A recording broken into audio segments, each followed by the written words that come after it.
Hello, welcome to Module 4 of 4th week of our course on Introduction to Dynamical Models in Biology.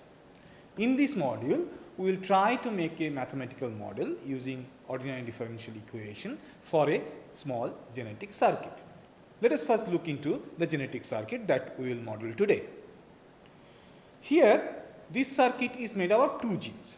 Suppose the first gene is gene X and the other gene is gene Y. Gene X gives rise to protein X shown in the circle, and this X itself is a transcription factor, and that transcription factor X controls expression of protein Y from gene Y, and the control is negative. As you can see, we have a hammerhead. So essentially, X inhibits expression of Y. Y itself is a transcription factor which inhibits expression of X. It goes and binds to the promoter of X and inhibits expression of X. So what we have? We have two transcription factors, X and Y. Each of them have their independent promoters and each of them inhibit each other. So if I simply write it down, essentially if I have X and Y, Y inhibit X, X inhibits Y. In the diagram shown here, if you notice, we have shown a reporter gene fused with repressor 1. Repressor 1 is nothing but gene X. Now, many a time, to do an experiment based on genetic network, we require reporter gene like GFP, which will give us an estimate of level of gene expression. So the small network that I have drawn here has been actually tried in E. coli, and those people who created this synthetic network in E. coli, they had a reporter fused with protein X or gene X, so that X is expressed as a GFP tag protein, so that they can track how much X is produced by imaging or flow cytometry. Even if we forget about this GFP, we can still analyze and understand the behavior of this system. In essence, this system is made up of mutual repression. X is repressing Y, Y is repressing expression of X. So in other words, as it is a mutual repression, so it is a repression of repressor. Y is a repressor of X and X is repressing Y. So it is equivalent to have a positive feedback. So now we want to understand the dynamic behavior of this system, and we will create a ODE based model. And if you remember, we have to create the simplest ODE based model. One assumption that I will make here to simplify our model is that the transcription rate is very fast, and that's why the mRNA reaches steady state much before the protein can reach steady state. So the assumption that I am making is I am considering faster transcription, and that leads to steady state for mRNA. Once I have made this assumption, that means I have not to write a ODE for mRNA for X and mRNA of Y, because mRNA of X and mRNA of Y has already reached the steady state at very early time point. So I will have only two ordinary differential equations, one for protein X, and I have to have another ODE for Y. So if you remember, when we discussed in a particular module how to create ODE for a transcriptional circuit, we have discussed this aspect that many a time we can consider transcription to be very fast, and we can simply remove the ODE for that. And we can combine both transcription and translation together to make a clubbed equation. That's what I am doing here. So dx dt, the first ODE that I have, that is the rate of change of protein X concentration, is equal to K1 into 1 by 1 plus Y divided by H1 to the power n. So what I have considered here, I have considered a negative Hill function, because Y is inhibiting X, and usually this type of inhibitions are non-linear and follow sigmoid behavior, And if you remember, a negative or inverse Hill function is a very good option to model this type of system. So what I have used here, I have used a inverse Hill function to represent the inhibitory effect of Y. Next term in the ODE is minus Kd1 into X. Kd1 is the rate constant for degradation of X.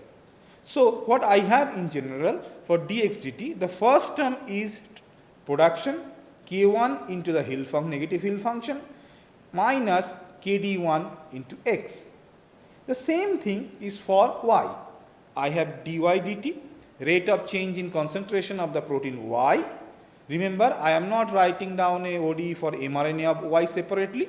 I am simply writing down the ODE for the protein Y. So, rate of change of concentration of Y protein is equal to K2, the maximum rate constant for production, into a Hill function, which is again a negative Hill function with X as a controller. So, what I have 1 by 1 plus X divided by H2 to the power N2. So, that will control the rate of production of K1 in a sigmoidal fashion or inverse sigmoidal fashion minus Kd2 into Y. So, if I just brief what I have used inverse Hill function for both the ODE so that I can have negative control over the production of X and Y in a nonlinear sigmoidal fashion, and the second term in each ODE is nothing but first order degradation. Here H1 and H2 are Hill constant and N1 and N2 are Hill coefficient. So, this is my model, and now I want to analyze this model to understand the behavior of the system. Before I jump into it, let us simplify the model a bit further so that it will be easy for us to analyze here in this class. See, I want to understand the effect of rate of production K1 and K2, there is a maximum rate of production of these two proteins, and the effect of Hill coefficient like N1 and N2.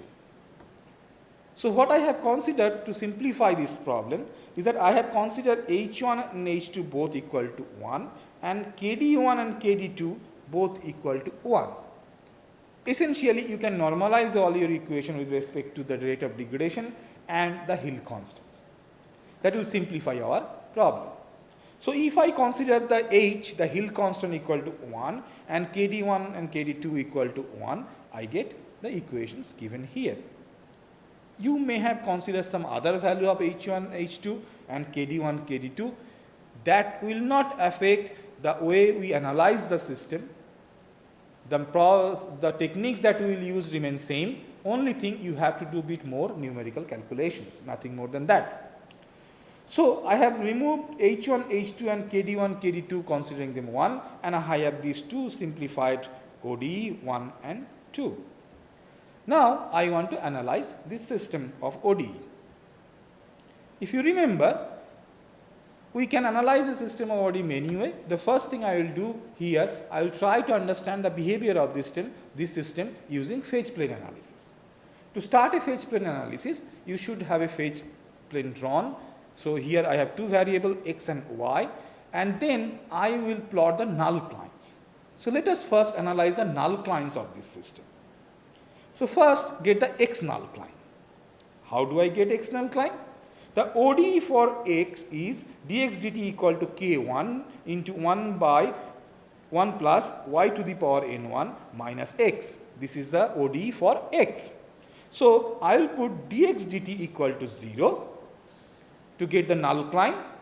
Once dx dt is equal to 0, then I can arrange that k1 into 1 plus y to the power n1 minus x is equal to 0. From this I am getting this one. So, once I have this, then I can separate out x and y on the both sides of the equal to sign. That is what I have done here. So, I have x equal to k1 into 1 by 1 plus y to the power n1. Obviously, this is a sigmoidal function. You can easily understand. This is a negative sigmoid function. So, now I will look into y null lines. For getting y null clines, what I have to do? I have to take the ODE for y. So that's what I have taken here, the second ODE. Then I have to make dy dt equal to 0. That's what I have done. If I have dy dt equal to 0, then these terms will be equal to 0. So k2 into 1 by 1 plus x to the power n2 minus y is equal to 0. So again I will separate out x and y on both sides of the equal to sign. So I get y equal to k2 into 1 by 1 plus x to the power n2. Again this one is a sigmoid function. So now I have two equations, x equal to something, y equal to something. These are x null cline and y null cline. So I will draw the phase plane plot. Now remember, in these two equations, k1, n1, k2 and n2 are parameters. That means to draw this plot, I should have numerical value for k1, k2 and n1 and n2. Let us try this. What I have drawn here in this screen, x in the horizontal axis, y is in the vertical axis. So this is my phase plane.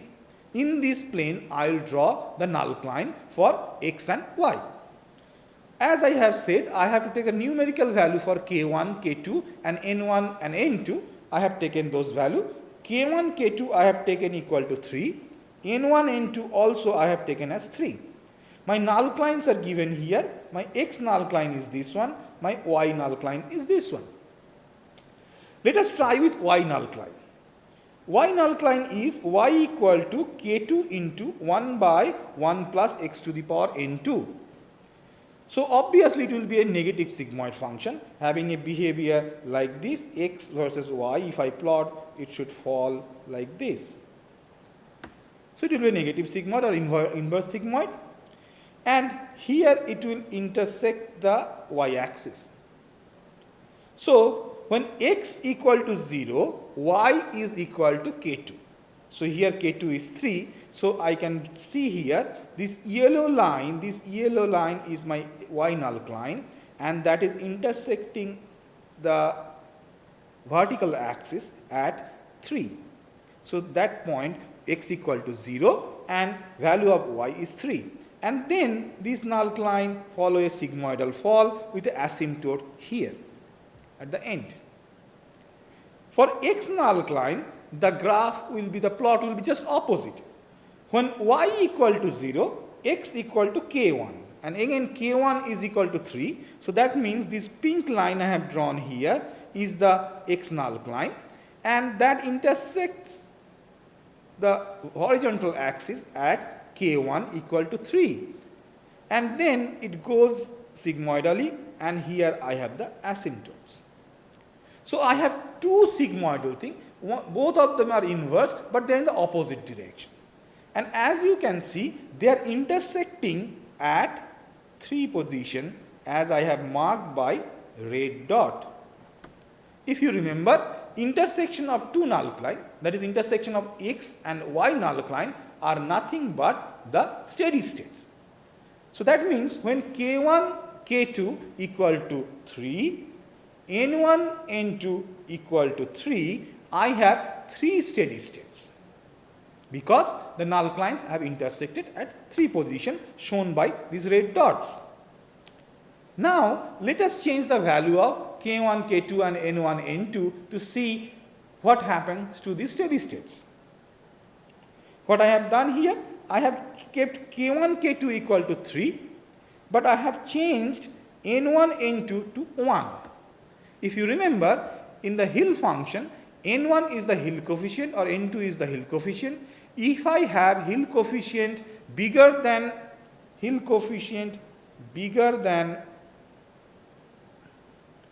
1, then only I get sigmoidal behavior. Otherwise I get a hyperbolic behavior. So here n1, n2, the Hill coefficients are not bigger than 1. That means I will not get a sigmoidal behavior, rather I will get a hyperbolic behavior. And when x equal to 0, y will be equal to k2. That means this is my y null cline, the yellow one. So when x equal to 0, it is intersecting at y equal to 3. And as you can see, this is not a sigmoid, this is a y nullcline is a hyperbolic one. Similarly, x nullcline is this pink one, and it is also hyperbolic, and it is intersecting the horizontal axis at 3, because when y is equal to 0, x is equal to k1. So k1 is 3, so it will intersect at this position. So I have two hyperbolic curves, and as you can see, they are intersecting only at one position. So that is my steady state for this system. That means when n1 and n2 is equal to 1, this system has only one steady state. Let us change the values further. Now I have kept n1, n2 equal to 3. That means I will get sigmoidal curve for nullclines. But we have changed k1 and k2 equal to 1.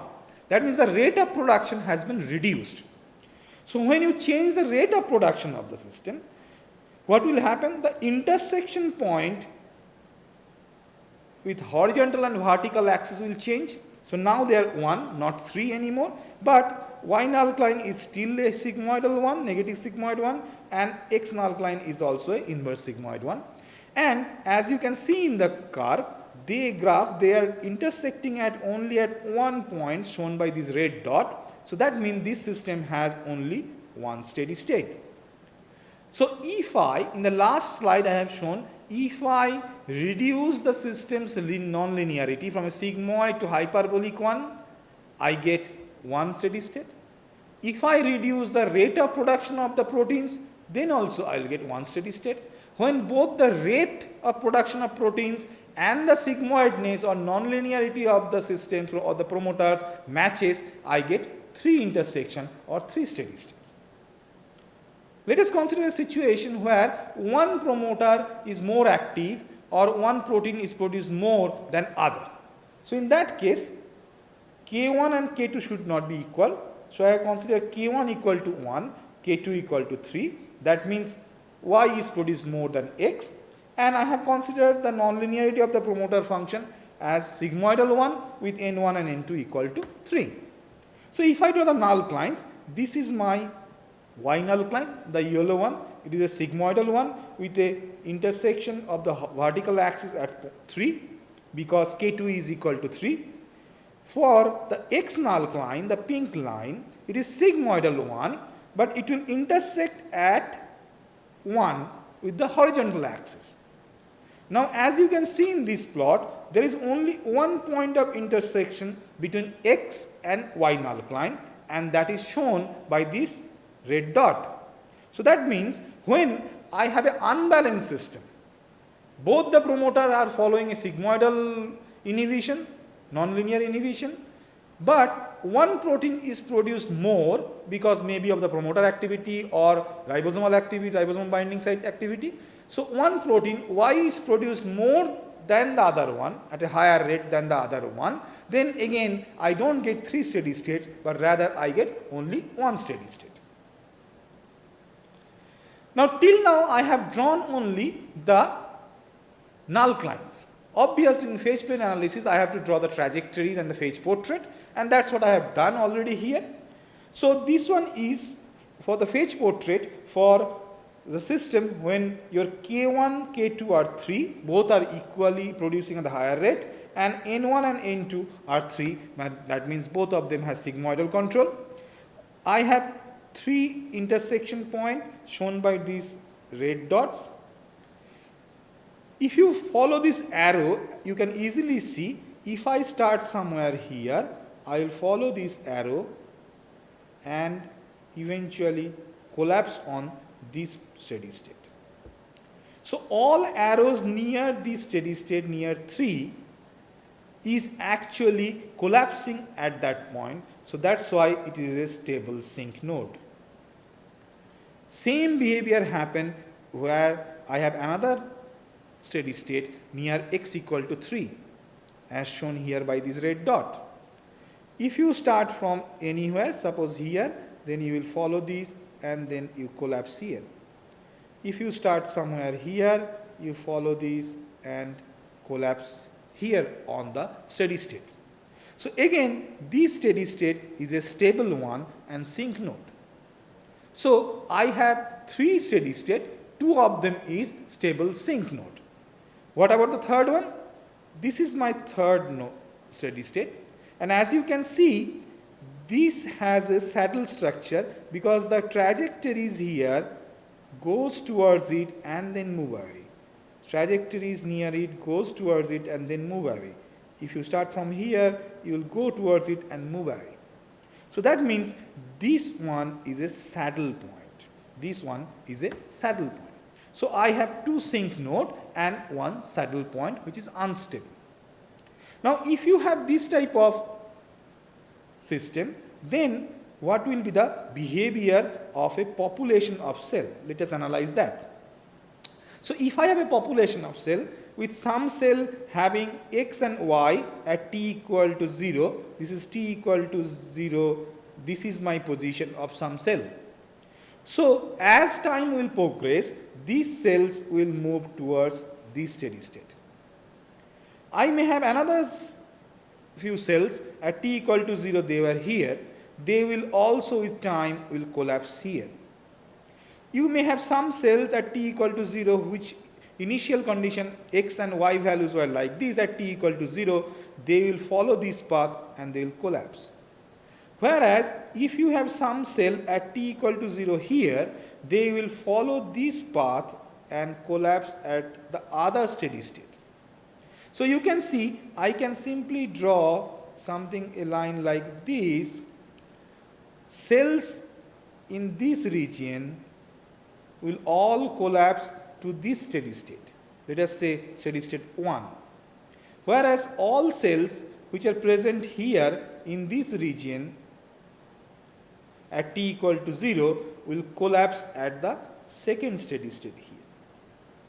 So that means initially suppose I have a unimodal distribution of protein x and y, then if I allow the system to progress, eventually the population of cell will diverge in 2 populations. One population will go to the stable steady state of sink node 1, the other population will go to the stable steady state 2. So I will get a bimodal distribution. That means this simple genetic circuit made up of x and y who are repressing each other can give rise to bimodal expression of x and y starting from a unimodal system, given that the value of k1, k2 and n1, n2 are matching properly. Let's see if I change k1, k2, what I have done. Now I have reduced the rate of production for both the protein. Now you can easily see these are the null lines, pink and yellow line that we have drawn. The phase portrait is drawn here with all the arrows. The intersection point, the steady state is the red one. You can see all arrows are actually collapsing at this steady state.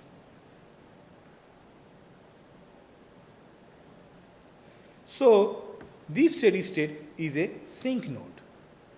So in this case, if the rate of production of K1 and K2 is equal to 1, which is less than the previous case where they were all 3, then I get only one steady state, and that is a sink node or a stable one. That means if I start with a unimodal system, I still get a unimodal population of cells. What if there is an imbalance between production? So we have considered K1 equal to 1 and K2 equal to 3 earlier. The sigmoidal nature is still retained.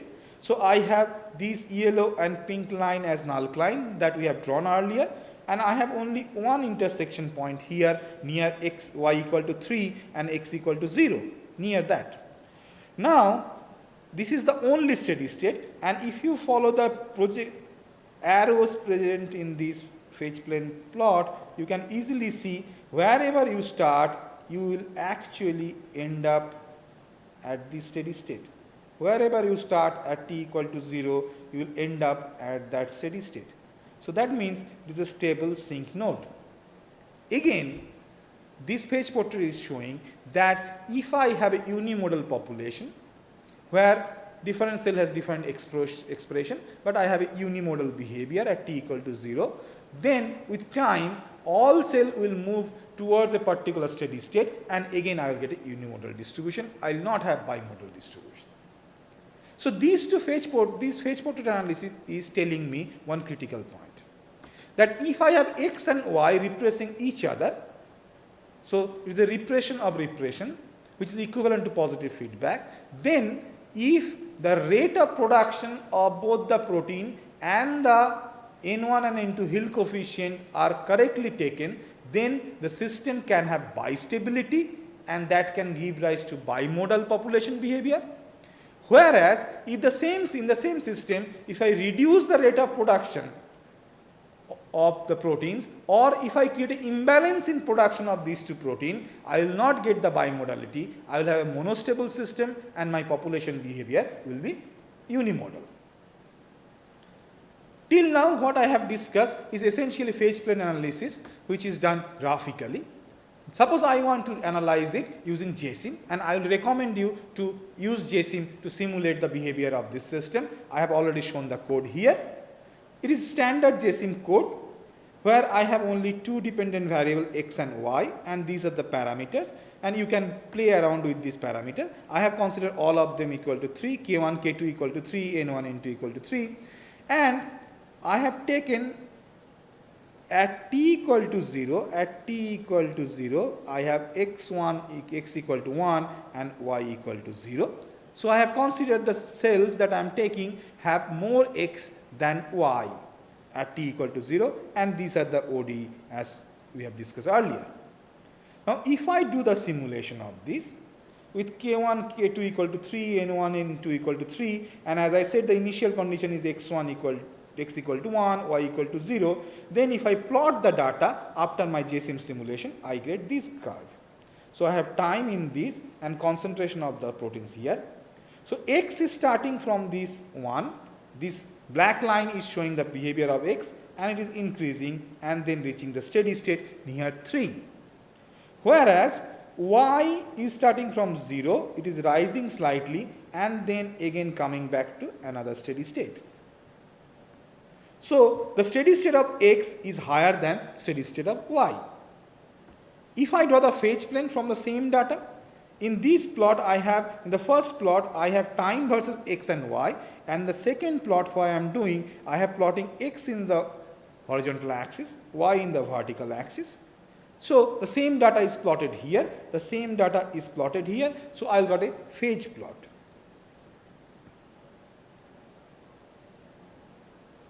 So if you see the phase plot, at t equal to 0, I have this position where x equal to 1 and y is 0. Then with time, the system moves where ultimately x equal to 3 and y is slightly higher than 0. So this is my final steady state. So this is my phase plot. Look at the phase plot that we have drawn just now in the previous slide, which has a phase portrait and a graphical method has been used. So you are starting from here. So if you follow the arrow, you will land up in this position. So I get same behavior as I have got by numerical simulation. Let us do the same numerical simulation, same code, but I change the initial condition. Now y is more. At t equal to 0, y is 1, x equal to 0. So if I do the simulation in JSIM, what I get, y, the red line, start at 0, at t equal to 0 at 1 it start, and then it rises, and then it saturates at a steady state at higher value, that is 3. X now starts at 0, rises slightly, and then fall back and reaches the steady state, which is close to 0. Again I can plot the same data in x and y axis. That will be my phase plot. So at t equal to 0, x is equal to 0 and y is equal to 1. As time progresses, y increases, x slightly increases, and then ultimately we reach a steady state where I have x is close to 0 and y is equal to 3. So this is final steady state that we get. If I look at the phase plot that we have drawn just before, a few slides before, so this is my steady state here, this is another stable steady state here. Now I am starting from this position, y equal to 1, x equal to 0, that is my t equal to 0 position.